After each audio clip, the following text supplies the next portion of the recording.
Sure. So for 33 years, more than 33 years, we have been the go-to for homeless services in our region.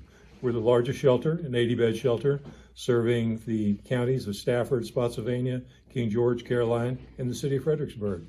So we have been just delighted to serve last year about 550 individuals. About 90 of those were children. So we are both a shelter for the homeless so that we can provide some respite for folks to settle in, to begin to get their lives reorganized, back together again. And then we also provide wraparound services. That's something new to the center. So we're looking at providing folks who need parenting assistance, folks who need substance abuse support, a whole array of wraparound services so that we can provide some hand up for folks while they're here, helping them to be accountable to their own plans and to be accountable to one another in the community. How has COVID been a challenge for you? Thank you for asking that, Ted. So COVID has been a real challenge. As of March last year, what we did is we put into some measures to keep not only the residents here safe, but the community safe. We did so by displacing, or actually placing, about half the population of the shelter in hotels for safe social distancing, and we kept about the other half of the population here at the shelter. So by doing that, we really had to go through some hoops and hurdles to accomplish that. At our own expense, we took that on to be able to place folks. We wanted safety. We wanted it because we saw around the country the congregate living facilities were having people get sick and die in there. We didn't want that here at the shelter. But that had to be a challenge. It was a challenge, and we had to adopt our policies. We had to come up with some additional funding. We had to work with our staff, and so yes, many challenges. You have, I know one of your emphasis since you've been here is partnerships with the community, and I'm thinking that's the little I know of this race that you're doing with the Salem Fields Community Church. It's another chance at a partnership. Yes, it is, and we're grateful for that partnership. So, looking for opportunities to get the community aware of Salem Fields as well as the Brisben Center, and so that we can. We're grateful for Salem Fields willing to contribute to the center for some of the proceeds of their race. But that's just one partnership. We have other partnerships with Germantic Community College, with Mary Washington University, Mary Washington Healthcare, just a variety of folks that provide wraparound services here. All right, Salem Fields Community Church, in the present site, has been there for about 26 years. It's a community church. We are proud to be in the community and about the community. There's a learning center there. Also, the cafe is there. And so we try to do opportunities where we reach out to the community and the community can come and connect with us. And so we're excited about that. I'm the new pastor there. I was executive pastor there about 18 years ago, went up north for about 15 years, and came back to Salem Fields Community Church. I've lived here for 18 years, so this is my home, but I was making that long trip up north that some of you know about. So I'm glad to be 2 miles from home now as the lead pastor at Salem Fields Community Church. So you have an idea then, having lived in this area, you know about the Brisben Center and what goes on here. Oh yeah, I served on the Spotsylvania Social Services Advisory Board, and so the Brisben Center would come and we would help to support it through funds from the county. And so I know a lot about the Brisben Center. What I love about the Brisben Center is their unique approach to dealing with this opportunity in our community to make sure that folks have housing who are either out of housing for a little bit or be in transition. And so they approach this challenge of housing kind of the way we approach how we minister to the community. Working together, partnerships, working together with counties and communities and nonprofits to make sure that folks who need housing can find housing, and not just temporarily, but a permanent housing. And I love that approach that the Brisben Center has.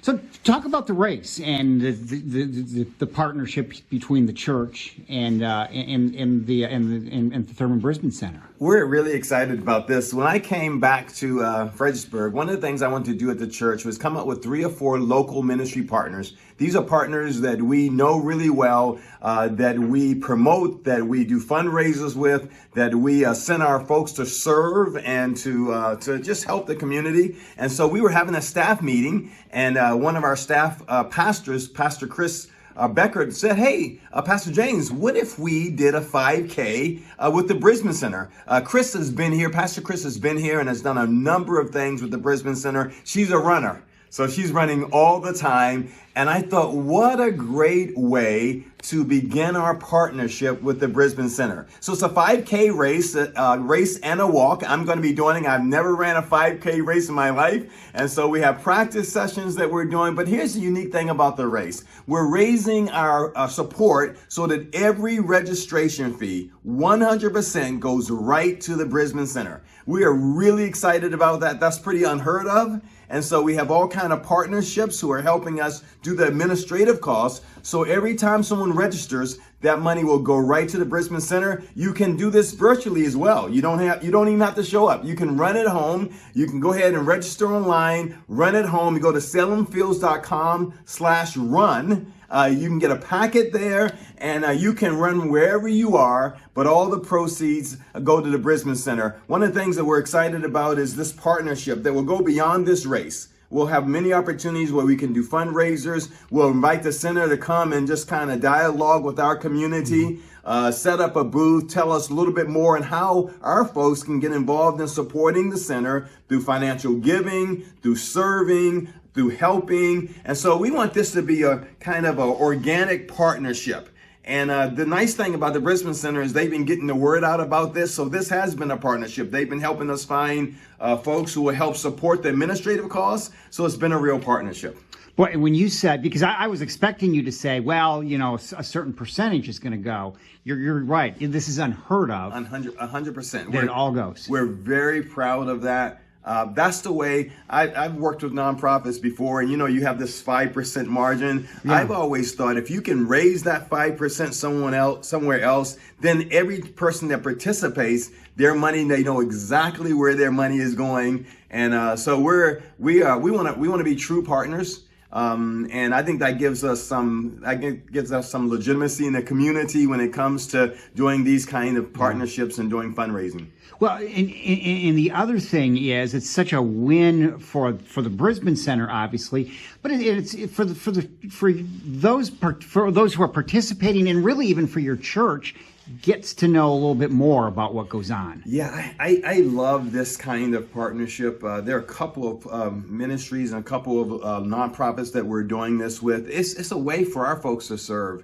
We're talking about being belongers in the community, people belonging. And I think if you're going to belong in your community, you got to get outside of the doors of the church. Our goal is not to huddle in the church. Mm-hmm. Our goal is to be in the community and to minister in the community and serve in the community. And so it is a win-win for us. Not only does it give us opportunity to partner with a great organization like the Brisben Center, but it gives our people something that they can give their financial resources, their service, their expertise to. Mm. And I know that Chris has been really excited about here. We're going to do some kind of Easter kind of event here for the kids. And so I'm hoping that this will be a beneficial partnership that will last for many, many years. People want to sign up. What's the best way to do that? Go to salemfields.com/run. And on there, we have a whole website. You'll be able to know how to pick up your packet, download it. You'll be able to know everything. And we have some early bird rates. And so if you started earlier, the registration rate is cheaper. And if you started later, it's more expensive. Now, since all of the proceeds are going to the Brisben Center, you can wait to the last minute if you want to and pay that higher registration rate. We're all happy with that. That'll work for us. So the last time that you can register is Friday the 21st. But the race run is May the 22nd. And you can come right to the Salem Fields Church. We'll have parking there. And the run is right in the Salem Fields Church community and through the Nye River community. Okay. So it's a 5K run or walk or crawl. We just want you to register. We want to come out, and there'll be supporters out there, people cheering you on. And it's for a really great cause. Well, and in these times, too, you think about how tough it is for nonprofits right now. Yeah. This is a chance to really help a nonprofit. And I think people are ready to get out. We have Yeah. a lot more people who are being vaccinated. We'll have all kinds of COVID protocols in place, distancing and different things like that. And I think people are ready. I think people are ready to get out, and we're praying for great weather. And we've had a lot of folks who are interested, and a lot of folks who have connected on our website. And so this should be a great race. So some years ago, there was a person who said, ask not what your country can do for you, but what you can do for your country. I'd like to put that in the context of the neighborhood. Don't ask what the neighborhood can do for you, what you can do with the neighborhood. So when I first came here, I talked about what is it that you know, what are you passionate about, what can you do with your hands, and who do you know that you can engage together for the common good, for the well-being of the community. And so from Desmond Tutu, I learned that there's an importance of Ubuntu, that we become people through people. It's relationships. So I'm delighted to see this partnership evolve, that we can firm up and look at ways that we can work together.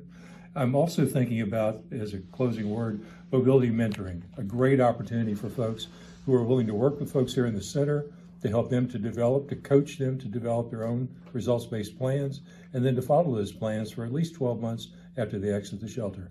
It's a relationship-based approach.